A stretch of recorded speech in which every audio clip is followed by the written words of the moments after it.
अस्सलाम वालेकुम, welcome to my channel gardening hub. उम्मीद है आप सब लोग खैरियत से होंगे। आज हम जिस प्लांट को डिस्कस करेंगे ना, उसका नाम है श्रिम्प प्लांट। इसको श्रिम्प प्लांट भी कहते हैं, इसको लॉलीपॉप प्लांट भी कहते हैं और इसको श्रिम्प बुश भी कहा जाता है। ये नेटिव है मैक्सिको का, ठीक है, तो इस वजह से इसको मैक्सिकन श्रिम्प भी कहा जाता है।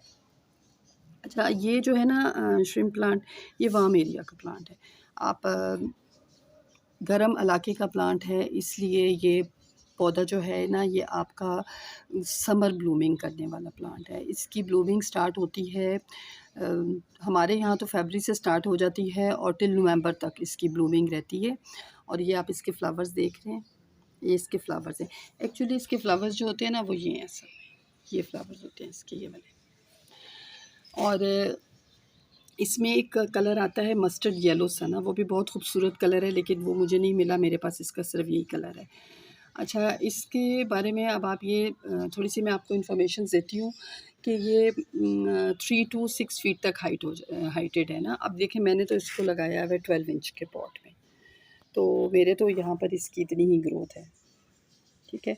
लेकिन ये मैंने आपको जैसा बताया ना, ये 3 से 6 फीट तक इसकी हाइट हो जाती है अगर आप इसको ज़मीन में लगाएं। इसके अलावा ये जो प्लांट है ना, ये ब्लूमिंग तो बहुत करता है, बहुत खूबसूरत इसके लगते हैं। अगर आप इसको ना 3-4 प्लांट्स को इकट्ठा करके कहीं ग्रुप की शक्ल में लगाएं तो ये बहुत प्यारा लगेगा। इसके अलावा बुश के तौर पे लगाएं, लेकिन इसको बहुत ज़्यादा बहुत तेज़ धूप में नहीं आप इसको लगाएं। जहाँ पर थोड़ी सी दरख्तों की, यानी कि थोड़ा सा शेड भी आता हो ना, तो वहाँ पर ये बेटर रहेगा। है ये पेरिनियल प्लांट है। अब पेरिनियल प्लांट इस तरह से होता है ना कि जैसे आपके पास सालों साल ये रह सकता है।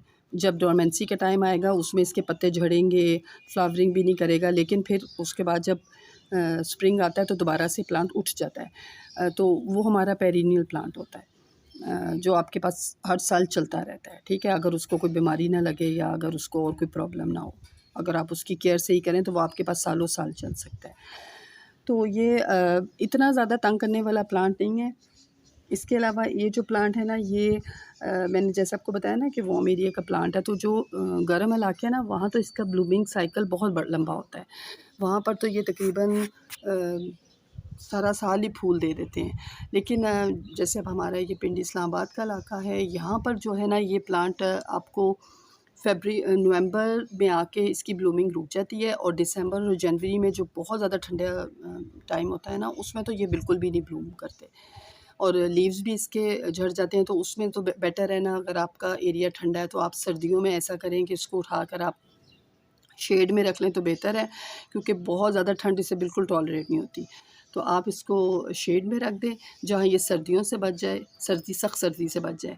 उसके बाद जब फरवरी आएगी तो आप बेशक इसको फिर बाहर निकाल कर आप जहाँ पर धूप आती है, टाइम आती है, वहाँ पर आप इसको रख सकते हैं।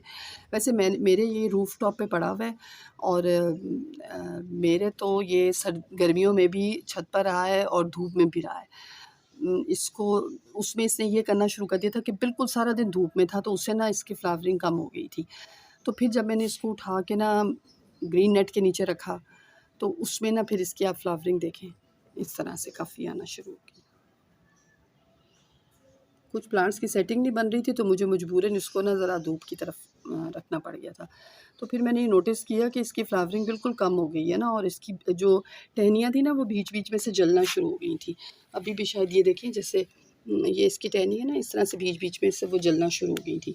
तो फिर मैंने इसको उठा के जैसे अभी भी आपको सेमी शेड सा नज़र आ रहा है ना, इसी तरह का शेड है जिसमें मैंने इसको रखा हुआ है।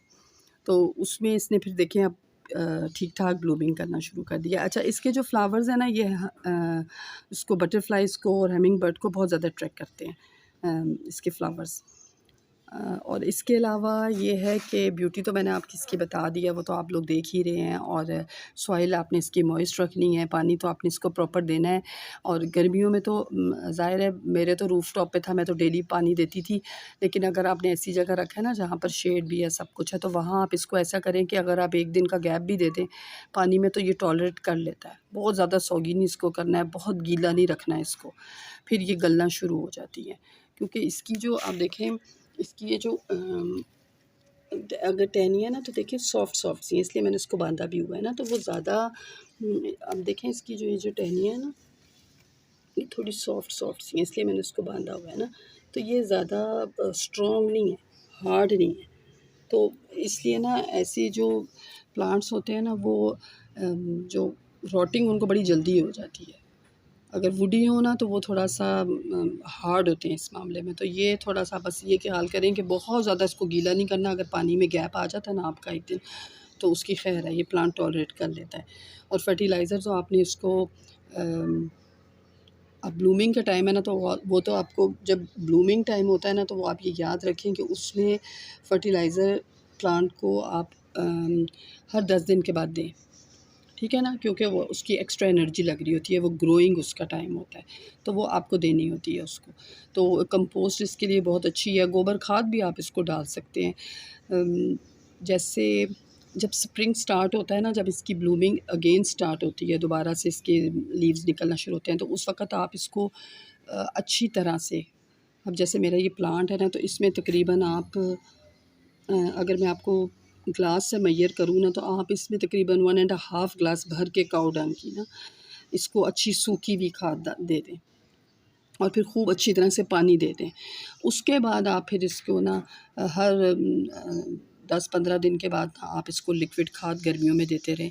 मैं तो लिक्विड खाद बना लेती हूँ, गोबर को 1 डेढ़ मग बड़ा जो होता है ना, जो बाथरूम में यूज़ होते हैं मग, वो लेकर उसको एक बड़ी बकेट में ना डाल देती हूँ। गोबर खाद के 2 मग्स होते हैं और तकरीबन हाफ़ मग होता है मस्टर्ड पाउडर का। बस वो मैं उसको डाल देती हूँ और वो 2 दिन के लिए उसको रख देती हूँ और 2 दिन के बाद फिर मैं उसको पानी में मिक्स करके ना, जैसे मैंने आपको बताया है कि 1 मग को 10 लीटर में, तो उसको पानी को फिर मैं सब प्लांट्स को देती हूँ। वो बेस्ट होता है प्लांट के लिए, लिक्विड खाद। अगर आपके पास मस्टर्ड पाउडर नहीं भी है ना, तो आप गोबर को ही पानी में मिक्स कर लें, क्योंकि जब तेज़ गर्मी हो जाती है ना, ये तो हमने फरवरी में इसको गोबर की खाद डाली है ना, जो काऊ डंग की होती है, फिर आप तेज़ गर्मी में तो नहीं इसको दे सकते। तो वो बेटर है कि आप इसको लिक्विड खाद हर 10 दिन बाद, हर 15 दिन बाद आप इसको लिक्विड खाद डालें। और अगर आपके पास कंपोज़ है तो आप कंपोस्ट दे दें। तो इसके अलावा जो लाइट है ना, वो लाइट इसको इनडायरेक्ट ब्राइट लाइट चाहिए होती है, यानी कि इनडायरेक्ट आ रही हो, इसके ऊपर शेड से आ रही हो, जैसे छन के धूप आ रही है ना, जैसे अभी इसके ऊपर आ रही है, इस तरह से धूप इसको आ रही हो, या फिर इसको ग्रीन नेट के नीचे धूप आ रही हो। डायरेक्ट बिल्कुल कड़कती धूप के नीचे इसको नहीं रखें, उसमें आपका पौधा ख़राब हो जाएगा।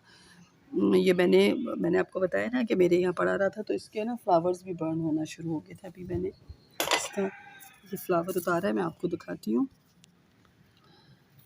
ये देखें, ये ऐसे ना इसके बर्न होना शुरू हो गए थे ये। तो फिर मैंने आपको बताया ना कि मेरे ये धूप में ही ऊपर रूफ टॉप में पड़ा हुआ था, फिर मैंने इसको ऐसे शेड में रखा, तो इसने बहुत अच्छी फ्लावरिंग की। तो तो बस आप ये करें, इसको लाइट भी इसको इसी तरह देनी है, ब्राइट लाइट देनी है, बट शेड में देनी है आपने इसको। आप इसको इंडोर भी रख सकते हैं, विंडो के करीब ब्राइट लाइट आती हो, सुबह की रोशनी तेज़ आती हो, तो आपको ये इंडोर भी ब्लूमिंग करेगा ये।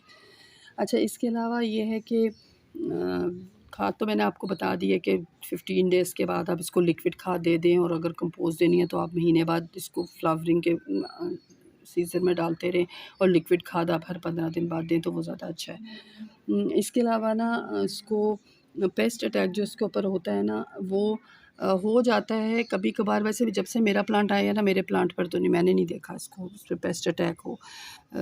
मैं उससे पहले ही वैसे इन पर कर देती हूँ स्प्रे। मैं फ्लावर केयर मिलता है यहाँ पर, मैं ज़्यादातर वो स्प्रे करती हूँ। उसकी एक कैप जो होती है ना, वो हम लोग 6 लीटर पानी में डालते हैं, और बड़ी बॉटल की कैप जो होती है, और वो छोटी बॉटल में भी आती है, उसकी एक छोटी कैप जो होती है ना, वो हम तकरीबन 1 लीटर के हिसाब से ना, एक कैप है उसकी छोटी, वो डालती हूँ। मुझे वैसे वो सूट करता है मेरे प्लांट्स को, तो उससे मेरे प्लांट्स का जो पेस्ट अटैक वगैरह ना, वो रुक जाता है। या फिर अगर नीम आपने नहीं करना, आपने ऑर्गेनिक का है तो, या फिर अगर आपने वो वाला नहीं करना, तो फिर आप नीम ऑयल यूज़ कर लें, उसको पानी में मिक्स करके डिश वॉशिंग लिक्विड डालकर, तो आप उससे भी यूज़ कर सकते हैं। अच्छा, अब इनके फ्लावर्स की शेप देखिए कितनी खूबसूरत होती है, बिल्कुल ज़रा थोड़ी यूनिक सी शेप है ना। अच्छा, इनकी जो प्रोपगेशन है ना, वो आपने यही करनी है कि सिंपल यहाँ से ये एक स्टेम्प ली है, ये आप ये स्टेम्प लें, एक थोड़ी लंबी ले लें 6 इंच की, बस वो काट के लगा दें। आप अगस्त में लगा दें, फरवरी में लगा दें, तो ये अच्छा प्रोपोगेट हो जाता है, काफ़ी प्लांट बन जाते हैं। प्रोपोगेशन इसकी बहुत ईजी है, कोई इतना इशू नहीं होता। आप रूटेड हार्मोन लगा दें, अगर आपके पास नहीं है तो आप दालचीनी का पाउडर पीस के ना उसके लगा के उसको उसमें मिट्टी में लगा दें। मिट्टी में थोड़ी कोकोपीट मिक्स करके लगाएं ना, तो वो ज़रा फिर रूट्स निकालने में ना स्टेम को ईजी रहती है। और प्रूनिंग जो इसकी है, बस जब फ्लावर आपका स्पेंट हो जाता है ना, तो उसके बाद आप उस फ्लावर को ऊपर से उतार दें और थोड़ा सा उसको पिंच कर दें वहाँ से, या थोड़ी थोड़ी ब्रांचेस को ना पिंच कर दें, तो वो आपका प्लांट जो है ना ऊपर से टिप से ना, तो आपका जो प्लांट है ना वो थोड़ा बुशी हो जाता है। तो बस ये इसकी केयर है जो आपको मैंने बता दी है। थोड़ा अब सर्दियाँ आ रही हैं, तो बस आप थोड़ी इसको केयर कर लीजिएगा, इसको इंडोर या शेड में रख दीजिएगा। तो होप आपको मेरी ये वीडियो अच्छी लगी होगी। तो अगर आपको पसंद आई है तो आप इसको ज़रूर लाइक करें, शेयर करें और प्लीज़ मेरे चैनल को सब्सक्राइब करें।